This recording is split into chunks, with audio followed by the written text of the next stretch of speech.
Hola, ¿qué tal? Bienvenidos sean todos y todas a Ojalá. Día Mundial del Agua. Sí, ayer era el Día Mundial de la Foresta, el Día Mundial de los Bosques. Hoy es el Día Mundial del Agua. Y bien que lo tengamos presente, porque de que la necesitamos, la necesitamos. La República Dominicana, pues, y toda la región del Caribe. No somos solamente nosotros. Buena parte de la región caribeña, toda la región caribeña está en sequía, en una sequía que va para un año ya. Esa ha sido la historia por mucho tiempo, es la historia nuestra. Usted se pone a indagar, a buscar en la literatura, usted va a encontrar estos periodos marcados en la literatura y en nuestra historia. Hubo, por cierto, una sequía en la época de la independencia de la República Dominicana en Haití, y aquí parece que también hubo una sequía importante que tuvo efectos económicos en aquellos momentos. Aquello debió haber sido mucho más serio que hoy, desde luego, porque hoy contamos con importantes presas. La República Dominicana tiene una cantidad impresionante de presas, más de 30 presas, y entre las grandes y las pequeñas, y entre los embalses y los contraembalses que tienen algunas de ellas, pues tenemos realmente una infraestructura importante que nos permite hacer acopio del agua. Y bueno, eso nos favorece hoy. En aquellos tiempos aquello no era tan fácil. Las sequías también proverbiales. No estamos hablando de un fenómeno tan nuevo, por lo tanto, en la región y en el país. Uno de los cuentos más interesantes de Juan Bosch lo es precisamente 2 pesos de agua, porque lo que había era una sequía monumental. Lo que cuenta el cuento de Bosch es precisamente una sequía, una gran sequía que había en el país, y la gente pues estaba pidiéndole a los santos, a todos los santos, que lloviera, que lloviera. Las velas eran muy baratas entonces, ¿verdad? Y pues la gente le prendía velas a los santos para que lloviera. 2 pesos de agua por las almas. ¿Verdad? Ánimas. 2 pesos de agua por las ánimas. Había quien compraba 10 centavos, 20 centavos.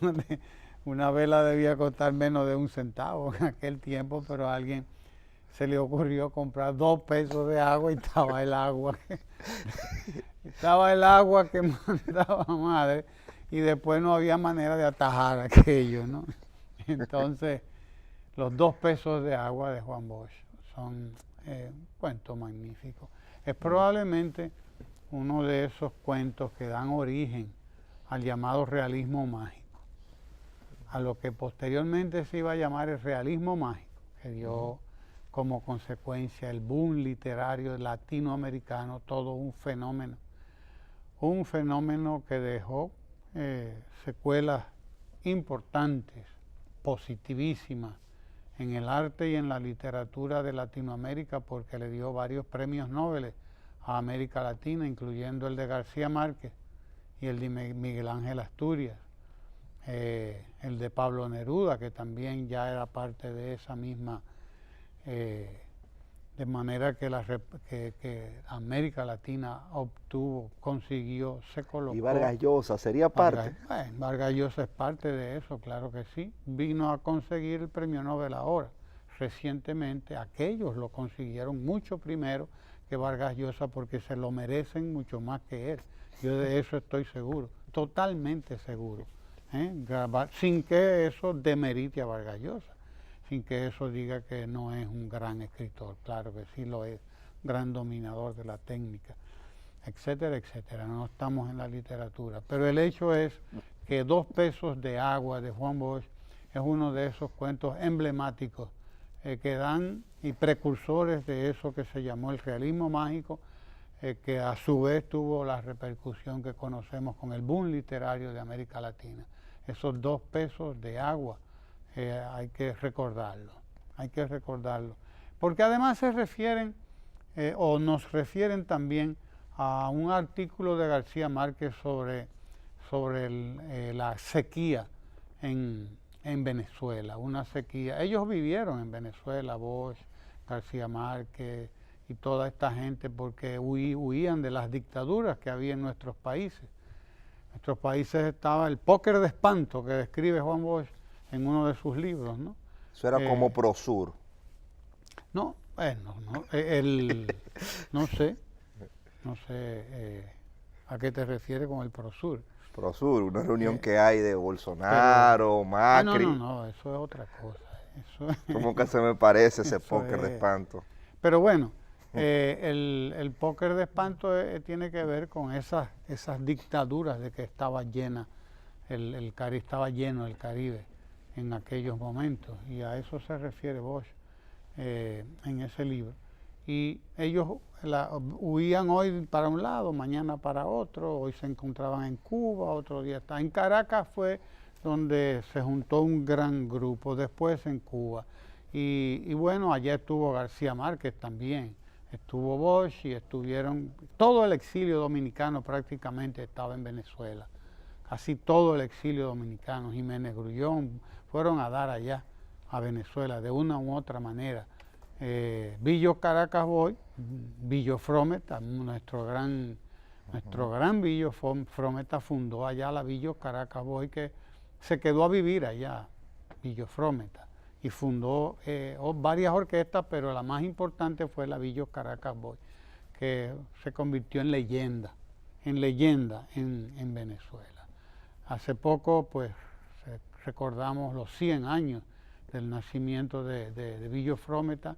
Pasó sin pena ni gloria, como pasan muchas cosas en este país. Porque, bueno, vaya usted a ver, vamos a dejarlo de ese tamaño. Sí, señor, dejémoslo de ese tamaño.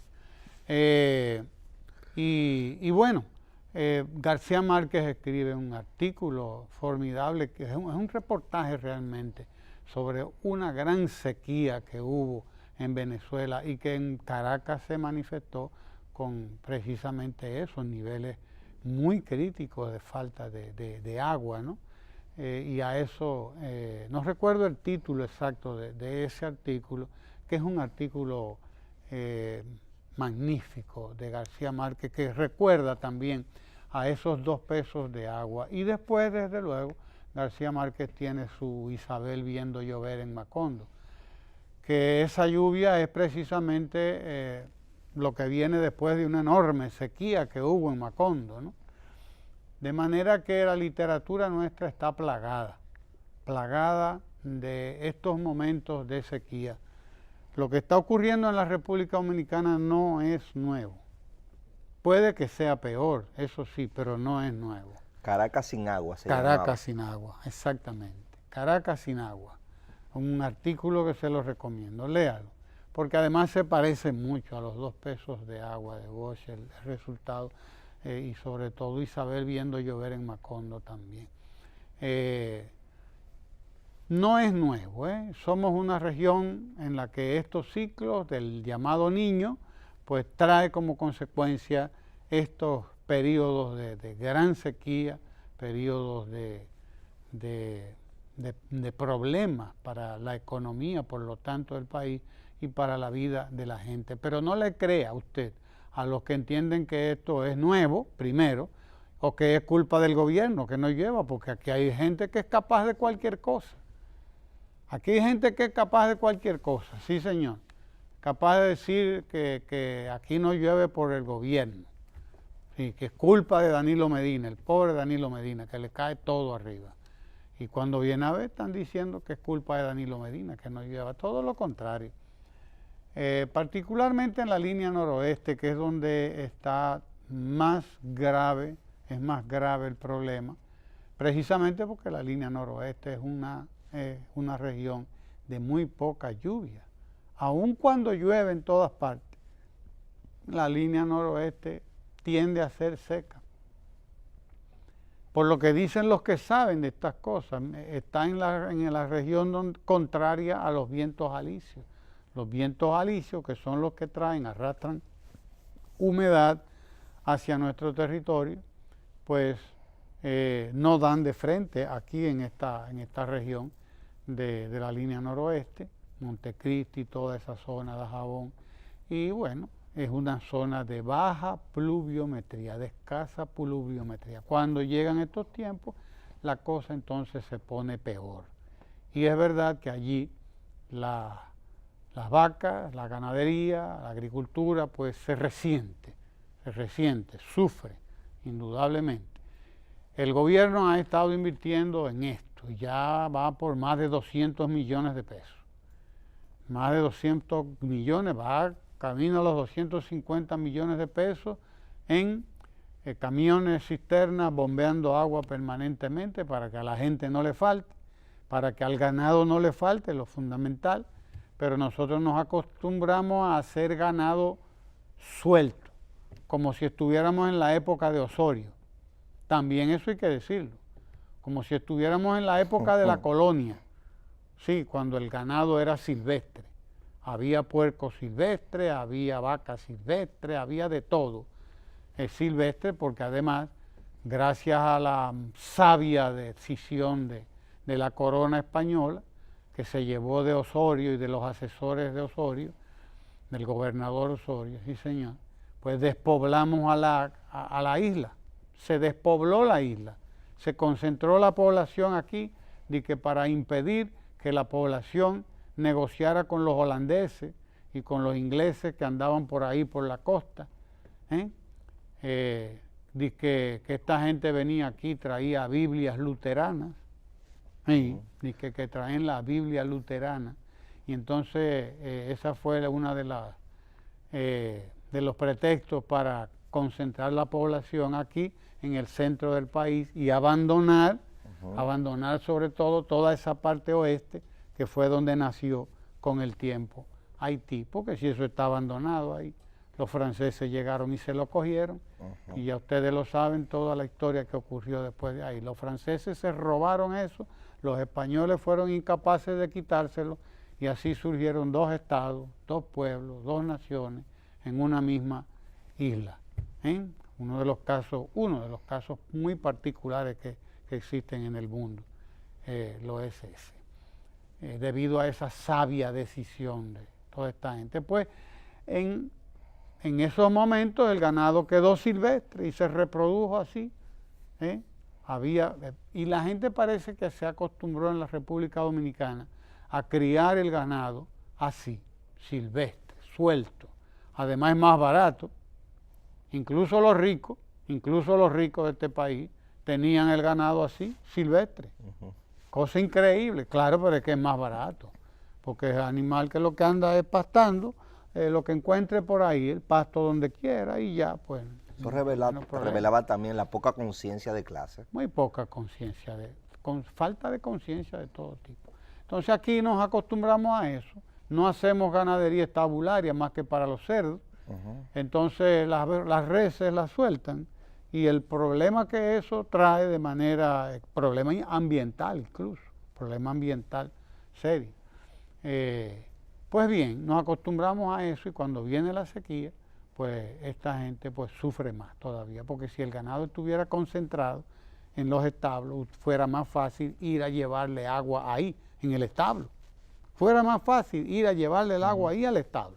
Pero como anda silvestre, anda suelto, pues lógico que tiene problema el ganado, pierde más agua, necesita más agua y se va a morir de sed. Pero el gobierno ha estado dándole atención a la línea noroeste y aquí en la capital también para que racionemos el agua. Las inversiones en pacas de hierba importadas, traídas de fuera, del extranjero, para esas vacas, para las vacas de la línea noroeste, pues una inversión ya que ronda más de los 200 millones, vamos camino a los 250 millones de pesos, invertidos en todo lo que tiene que ver con combatir la sequía. Nada nuevo, no es nuevo, nos vamos a ver con esto. Podrá ser peor, pero no es nuevo. Sí, señor. Tenemos agua para unos 80 días, es decir, 2 meses y medio, más o menos. Es lo que nos han dicho los especialistas de la Mesa del Agua de la República Dominicana. Conviene que nosotros racionemos el uso de la que tenemos, que no gastemos más de lo necesario, que nos bañemos con lo que necesitamos, que si lavábamos 3, 4 veces, lavemos una vez, ¿sí? Porque hay gente que priva más limpio de la cuenta también. Hay gente que priva más limpia de la cuenta, tiene que lavar la ropa todos los días, o cada 2 días, y eso es una barbaridad, es una verdadera barbaridad, además de que usan más agua de la cuenta. Tenemos que aprender a usar el agua, sobre todo nosotros, que somos una isla, repito y lo voy a repetir siempre. Usted no va a encontrar en Europa una gente lavando un carro con una manguera, pero aquí sí. Aquí sí usted lo encuentra, lavando un carro con una manguera. En la calle, además. En la calle, y el tipo que está lavando el carro, y en los parqueos. Vaya, yo estaba oyendo una señora esta mañana que habla mucho disparate, pero entre las pocas cosas que habló que vale la pena, se quejaba de la gente de su edificio, que quería lavar los carros todos los días. Oiga usted una cosa semejante. Todos los días, y con manguera, decía, se quejaba ella, no la pobre. Todos los días, y con manguera. Esto es una barbaridad, porque el que tiene agua entonces la usa como que no le va a faltar nunca. Como que eso es regalado, como que eso es gratis, como que al gobierno no le cuesta nada traer el agua aquí a la capital, traerla de allá, de donde la trae, de la cordillera central. No cuesta nada, la gente cree que no cuesta nada traer el agua aquí a la capital. Esa agua viene de la cordillera central, bajando por cada cañito de agua hasta constituir el río Nizao. Y el Nizao es el que llena Valdesia, Aguacate, Ajigüey, allá arriba también, y el contraembalse de las Varías también para regar la tierra, y todo eso es ese pobre río Nizao. Pero la gente la usa aquí como que eso es gratis, como que eso no cuesta nada, porque la verdad que el agua es muy barata aquí en la República Dominicana. Aquí el agua es barata, para que usted lo sepa. Vaya a Europa para que usted vea lo que cuesta el agua. Y eso que ellos tienen el Danubio, el Rin, el no sé cuánto. Cantidad de ríos, el Volga, el Sena, el el otro, el Ebro. Llenos de ríos enormes por todos los lados, allá. Y allá racionan el agua. Y allá penan el uso del agua. Y hay leyes que son severas con el uso del agua. Aquí tenemos riachuelos, es lo que tenemos, ríos, y la queremos usar como que nada nos cuesta. Y lo que nada nos cuesta, hagámoslo fiesta, dice el refrán. Así dice el refrán. Lo que nada nos cuesta, hagámoslo fiesta. Así actuamos nosotros. Así de inconscientes somos nosotros en el uso del agua. Lo que nada nos cuesta, hagámoslo fiesta. Porque es la verdad. El agua es muy barata en la República Dominicana. Debía ser más cara. Yo me inscribo ahí. Claro, a ver si la gente aprende. A ver si aprende. Sí, porque Dios libre que la gasolina fuera barata. No nos aguantáramos. No nos aguantáramos. Por esa razón yo no protesto cada vez que aumentan el precio de los combustibles. Está bien que tiene un colateral efecto en los precios de los bienes, pero la verdad, no, a mí no me molesta. No me molesta. Sobre todo si tiene una justificación. Por eso, porque es que la gente, lo que nada nos cuesta, hagámoslo fiesta. Ese es el criterio con que la gente trabaja. Con que lo que nada nos cuesta, hagámoslo fiesta. Y aquí hay que ir cambiando esa ideología, porque es una ideología que está ahí en la mente de la gente.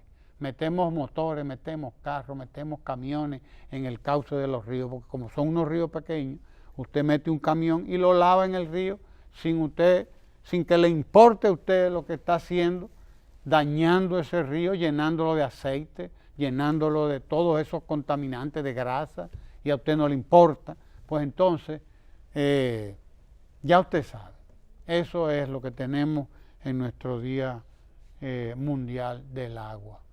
crear conciencia sobre el papel y la importancia del agua en nuestras vidas.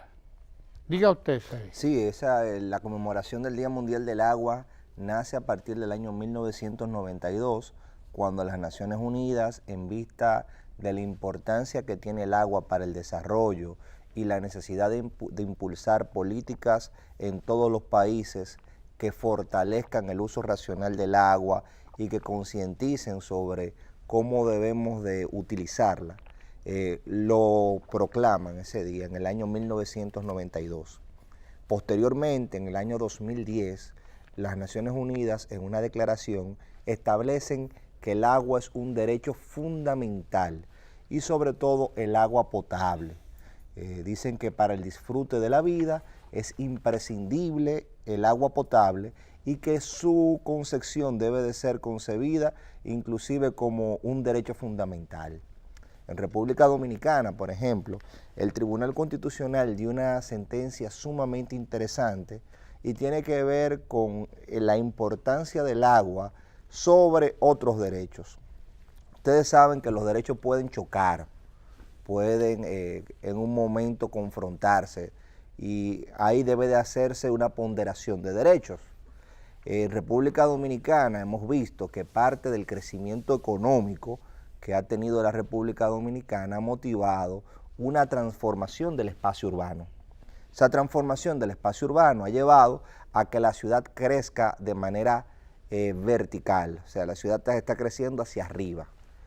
República Dominicana era normal en los años 80 y 90, los años 80, donde se da ese gran cambio demográfico del campo a la ciudad y la mayor cantidad de población es urbana. Nosotros nos encontramos con que la mayoría de las casas en los sectores importantes de República Dominicana eran casas, eran de un nivel, asumo de 2 niveles.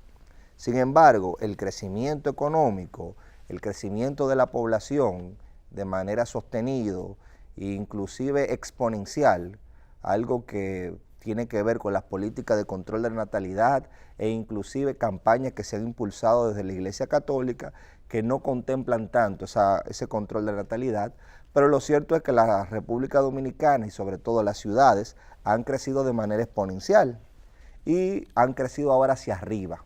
Usted va a Piantini, usted va a cualquier sector del centro de la ciudad, el llamado polígono central, y usted se va a encontrar con que las casas son escasas y las que hay tienen un letrero "se vende" para derrumbarla y hacer edificios ahí. Eso representa 2 problemas desde el punto de vista urbanístico. El primero es que esas tuberías y esas zonas no fueron preparados para esos apartamentos y esos edificios, eso es un problema. Y segundo, usted se encuentra con que todavía nosotros no tenemos una ley de ordenamiento territorial que sea efectiva y las regulaciones municipales han sido muy vulnerables. Entonces, ¿qué se dio en la República Dominicana que intervino el Tribunal Constitucional? Sencillo, muchas personas que no estaban acostumbrados a vivir en comunidad y mucho menos en condominio, no pagaban el dinero del mantenimiento y un mecanismo de presión para que pagara el dinero del mantenimiento era o es todavía, porque aunque existe esa sentencia, se sigue aplicando. Ustedes saben que una cosa es la realidad y otra cosa es el aspecto jurídico legal y cómo las decisiones se van concretizando. Y el tema es que como mecanismo de coacción se hacía el corte del servicio del agua. De igual manera, muchas personas que tienen apartamentos alquilados hacen así y le cortan el suministro de agua al inquilino que no paga. ¿Qué determinó el Tribunal Constitucional? Que al margen del derecho que tenga el inquilino de procurar el pago y al margen del derecho que tenga el condominio de garantizar el mantenimiento, el derecho al agua potable es un derecho fundamental que no puede ser eliminado por los otros derechos. Entonces el Tribunal Constitucional hizo una ponderación de derechos y privilegió el uso del agua. Como, o sea, el acceso al agua potable no puede ser suspendido porque usted tenga una deuda, ya sea con el condominio, ya sea con su propietario, con el propietario de la casa. Entonces, esa sentencia es de gran trascendencia porque viene y reconoce eso que ya había dicho la ONU, eso que dice nuestra Constitución cuando habla de nuestros recursos hídricos, y eso que es una realidad fundamental. El agua es algo esencial para la vida. Me acuerdo de una canción de Facundo Cabral, donde él decía que Juan Comodoro, buscando agua, encontró petróleo, pero se murió de sed. Tal vez, como usted dice, cuando la escasez de agua sea una realidad para todos nosotros, tal vez comencemos a valorizarla más. Lamentablemente, el ser humano, tuvimos aquí, por ejemplo, la grata visita de la directora de meteorología, doña Gloria Ceballos, y ella, cuando le preguntábamos sobre el cambio climático, ella dijo, lamentablemente el cambio climático es una realidad. La temperatura del planeta sigue aumentando. La forma de predecir el tiempo que tenían nuestros ancestros, y yo recuerdo allá en Duvergé, mamita, por ejemplo, mi abuela, que ella con las cabañuelas en principio del año, ella me determinaba cómo iba a ser el comportamiento del tiempo en el año entero. Y con la primera agua de mayo también, ella tenía una idea. Ella me decía cuando iba a llover por la formación de las nubes. Sin embargo, ese saber ancestral está cambiando producto del cambio climático. Las acciones que ha hecho el hombre sobre el medio ambiente han transformado ese ciclo y eso hay que tenerlo en cuenta. Entonces, ella decía que lamentablemente el cambio climático es una realidad y que las naciones industrializadas, las que más producen CO2, tienen que entender esa situación a ver si podemos tener algún tipo de sostenibilidad a largo plazo. De hecho, ella señalaba que si la temperatura del planeta crecía 2 grados más, íbamos a tener una catástrofe. Y ella señalaba por el tema de las costas, cómo puede impactar a las islas como República Dominicana, porque si la temperatura general del planeta sigue aumentando, vamos a tener el derretimiento de los polos y eso va a aumentar el nivel de agua del mar. Y nosotros perderíamos, por ejemplo, en el caso de República Dominicana, muchas costas.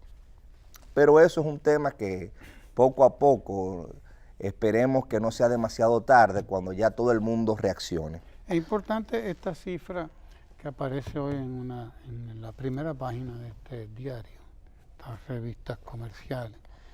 El desperdicio de agua por persona en la República Dominicana. Para que usted entienda, una persona debe manejarse con unos 150 litros de agua al día. Eso es suficiente para todas sus necesidades. Eso es lo que está estudiado, eso es lo que está establecido mundialmente, además, mundial. Esta es la estadística mundial. Con 150 litros de agua, usted puede hacer todo lo que tiene que hacer en el día. Y yo diría que hasta con menos. Yo estoy seguro que yo consumo mucho menos. ¿Y usted sabe cuál es el promedio en la República Dominicana?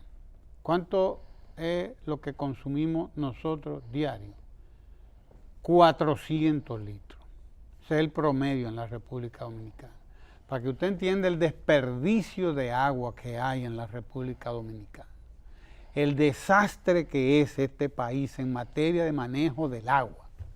Sí, señor. Mire, mundialmente se entiende que con 150 litros de agua usted puede manejarse al día. ¿Y aquí se usan? Nosotros aquí usamos 400, los dominicanos.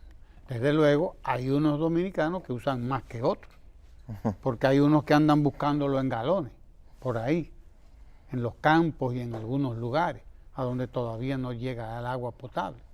Pero hay otros que consumen, ya usted sabe, por miles de gente. Los jardines de los ricos, por ejemplo, imagínese usted, tienen un haitiano regando agua el día, que aquello hay que verlo.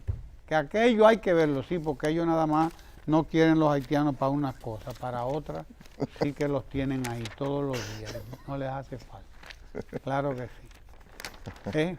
Y a cualquiera lo ponen con una manguera, y usted ve el agua que sale para la calle. De sus mansiones sale el agua para la calle.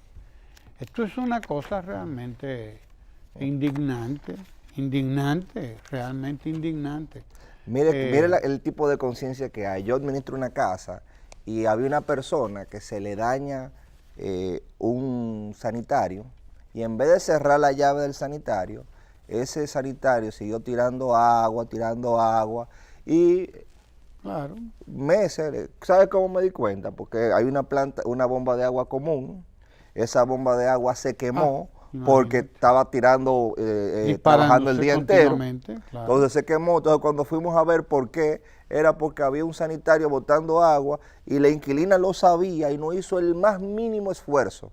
Porque como el agua está incluida en el costo del alquiler, eso no le importa. O sea, por no cerrar una llavecita. Y eso es un elemento de inconsciencia que, como decía doña Gloria, ojalá no sea demasiado tarde cuando como humanidad nosotros nos demos cuenta. Así mismo, es que ese es el problema. Entonces, mire, lo que nada nos cuesta, hagámoslo fiesta. Si no llegan a internalizar los costos. O sea, cuando usted no tiene conciencia del costo, usted no lo internaliza. Entonces, por eso a veces es bueno esa corriente neoliberal en algunos aspectos, sobre todo en ese, de que esa teoría de que los costos se internalizan cuando usted los asume de manera particular, eso tiene cierta validez porque al fin y al cabo es un elemento de regulación de conducta.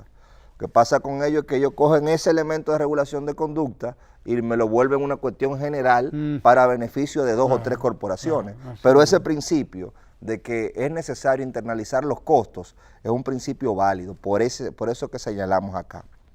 Mire, en el panorama internacional, antes de señalar algo que pasó en República Dominicana, yo quería mencionar, sobre todo usted mencionaba ahorita, Póker de Espanto en el Caribe, una obra del profesor Juan Bosch, donde él describe 4 dictaduras en el Caribe, en la región, y señalaba cómo Trujillo era parte de ese Póker de Espanto y de cómo había una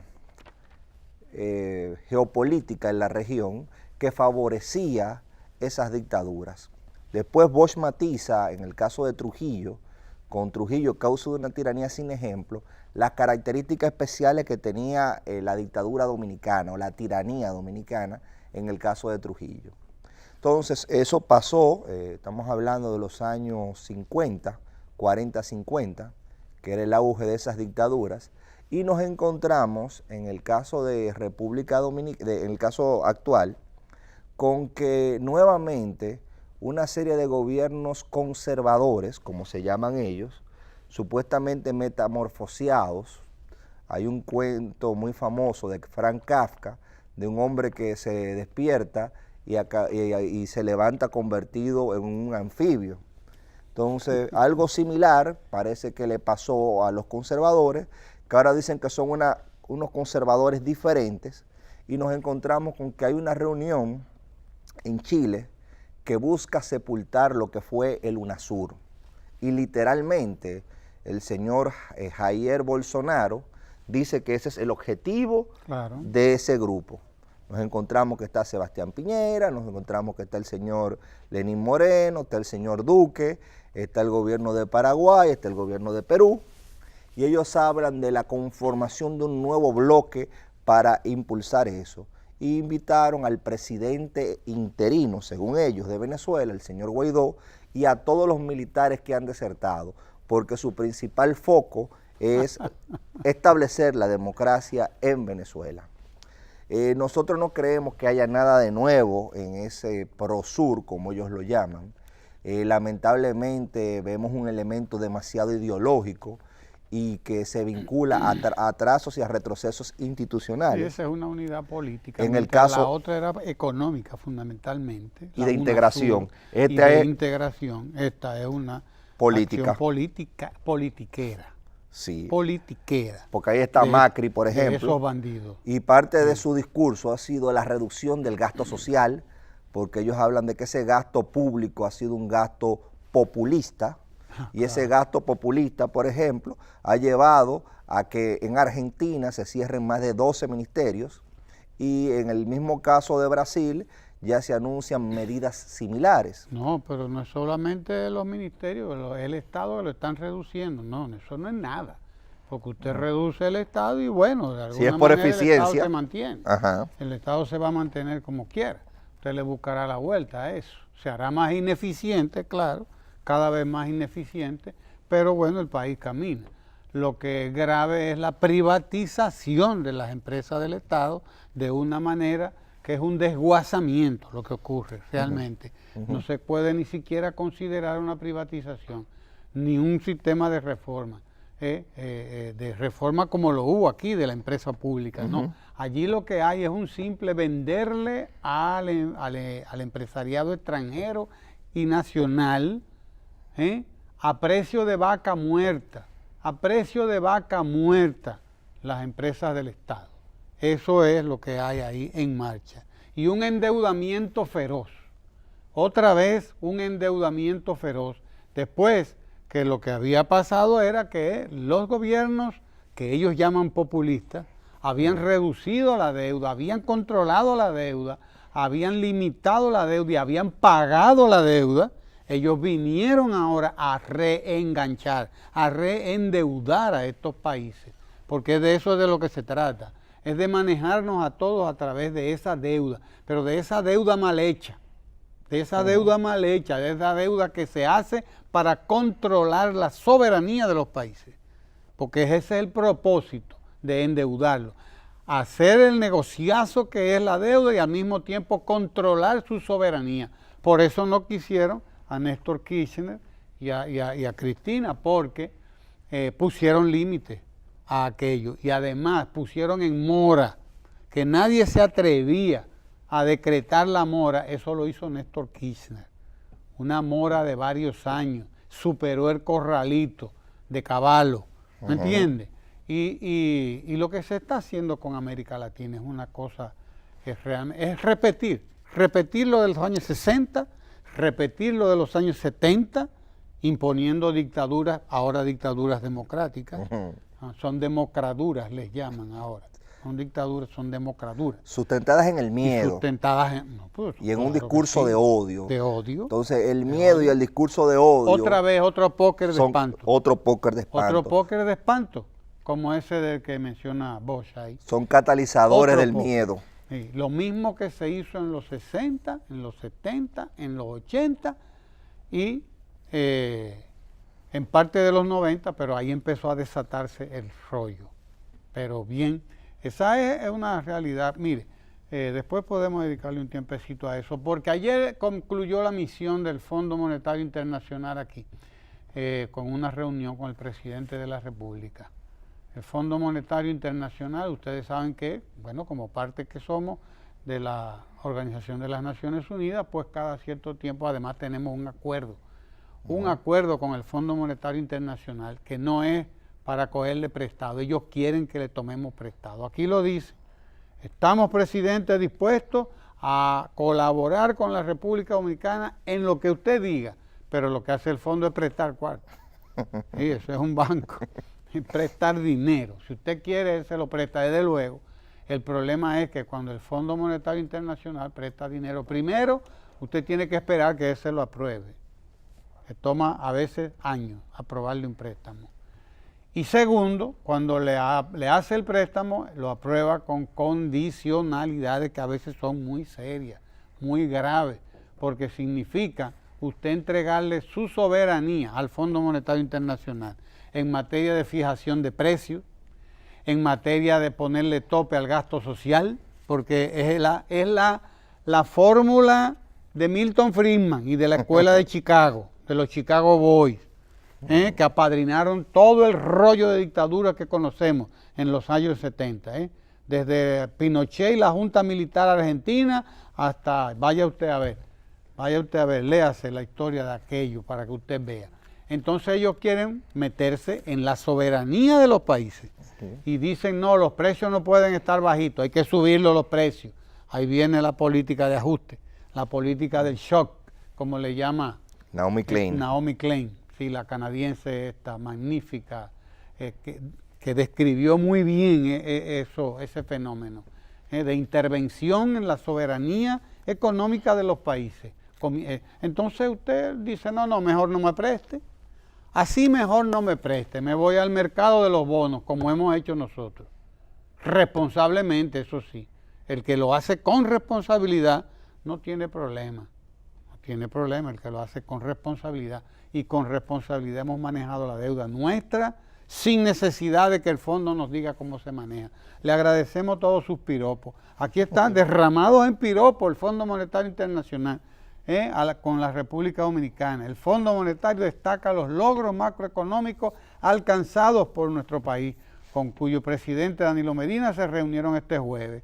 Durante el encuentro, la jefa de misión del FMI, Aliona Sebotari, destacó los sólidos fundamentos macroeconómicos del país, óigalo bien, con crecimiento por encima de su potencial, porque el potencial de una economía como la nuestra anda por alrededor del 4 al 5%. Nosotros crecimos al 7%. Nuestro Producto Interno Bruto creció al 7% el año pasado. Estamos por encima de nuestro potencial. Crecimiento por encima del potencial, baja inflación y elevadas reservas internacionales. Nunca en la historia de la República Dominicana habían convergido todos esos elementos juntos. Nunca en la historia de la República Dominicana habían convergido esos elementos juntos. Óigalo bien, sólidos fundamentos macroeconómicos del país, dice ella. Crecimiento por encima de su potencial, baja inflación y elevadas reservas internacionales. Para que usted entienda de qué se trata. Además, creación de empleo. Ayer salía un estudio según el cual nosotros hemos estado creando más de 130,000 empleos por año. Ese es un éxito, un gran éxito del presidente de la República. Claro que sí, que explica por qué tiene tan amplio apoyo, aceptación en el pueblo dominicano el presidente hoy, para que se sepa. Estos son los piropos que nos echa el Fondo Monetario Internacional. A propósito que usted señala eso, yo quería señalar que en el día de ayer se hizo un reconocimiento al señor Luis Lorenzo Jiménez de Luis, que dirigía lo que sería el programa de las Naciones Unidas para el Desarrollo, el PNUD, y el Fondo de Población de las Naciones Unidas de la República Dominicana. Él era el coordinador residente, nosotros los veíamos siempre en todos los trabajos que hacía el PNUD, trabajos que tenían que ver, por ejemplo, con el tema de trabajo infantil, de la erradicación del trabajo infantil. Ellos les daban apoyo a lo que era parte del sistema, la OIT maneja parte de ese sistema, y yo vi la gran labor que se realizaba ahí, David Agramonte, que dirigió ese programa que fue tan efectivo en la reducción del trabajo infantil y que le dio acompañamiento a las políticas públicas que hacía el gobierno, y él tenía directamente que ver con todo el funcionamiento del sistema. Ayer se le hizo un reconocimiento en el Palacio Nacional y él señalaba algunos puntos que son interesantes, primero porque vienen de un diplomático vinculado a un organismo internacional, pero a uno de los organismos internacionales que tiene que ver con la reducción de la pobreza y el desarrollo, como es el PNUD. ¿Qué decía Jiménez de Luis? Primero, él establecía lo que él había visto como protagonista, como testigo desde el 2013, y señalaba que era evidente el crecimiento exponencial de nuestra economía.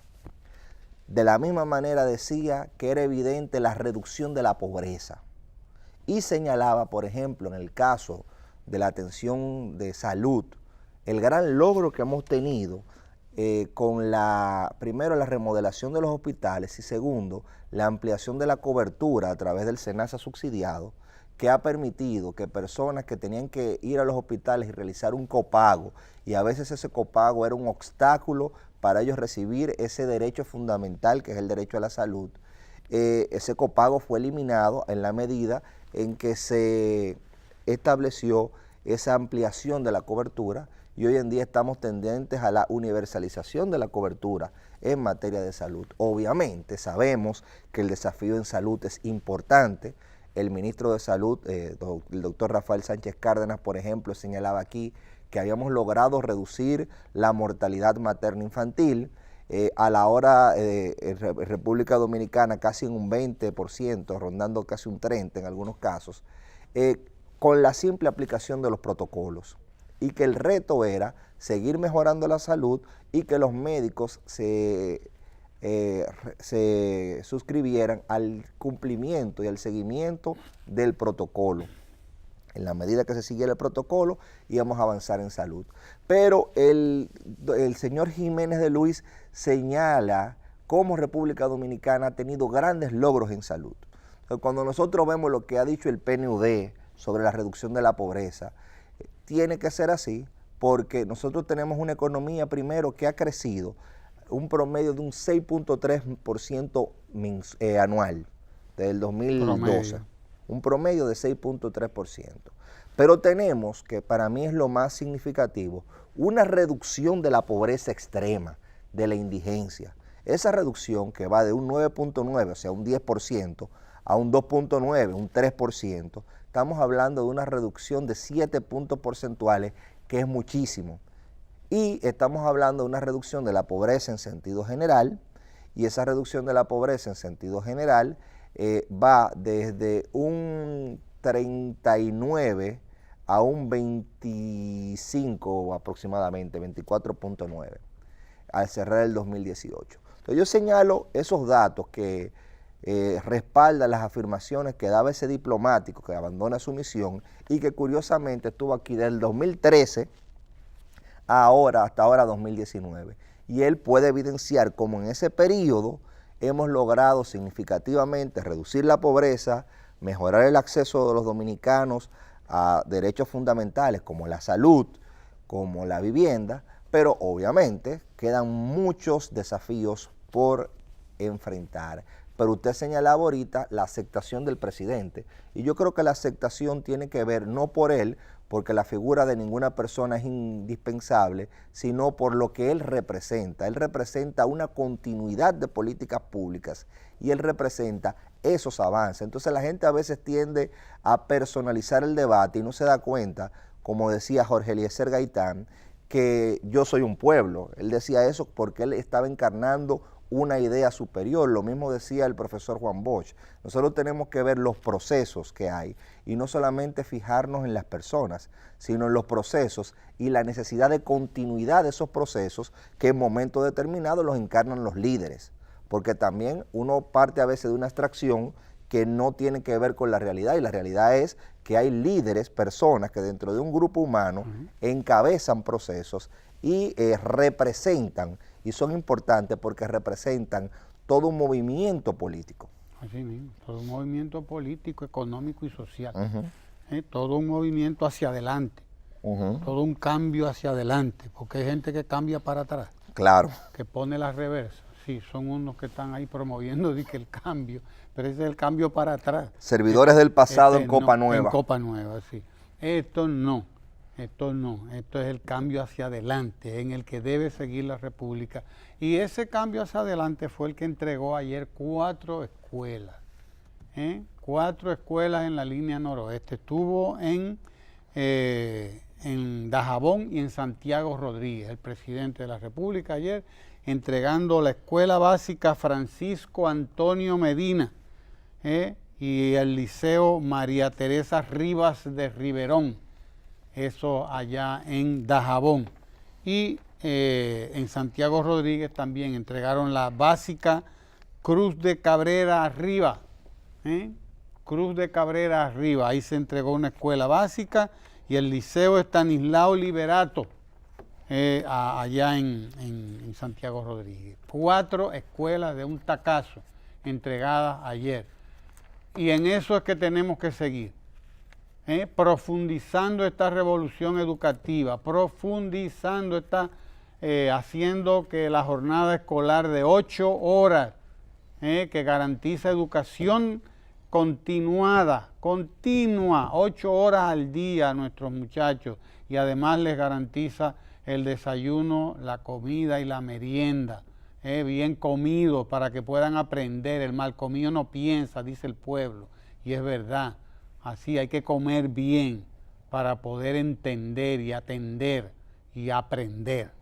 Esa es la realidad. 4 escuelas nuevas entregó el presidente de la República ayer en Dajabón y en Santiago Rodríguez, y continúa avanzando esta revolución educativa que tendrá que parir la nueva República Dominicana. De ahí, de ese trabajo formidable del presidente, que ha logrado construir ya y entregar casi 20.000, ya debemos estar superando las 20.000 nuevas aulas, desde los trinitarios, 1844 hasta el 2012, en la República Dominicana se habían construido 33.000 aulas. Eso era lo que tenía la República Dominicana, poco más de 30.000 aulas en más de 170 años. Óigalo bien, 30.000 y pico de aulas.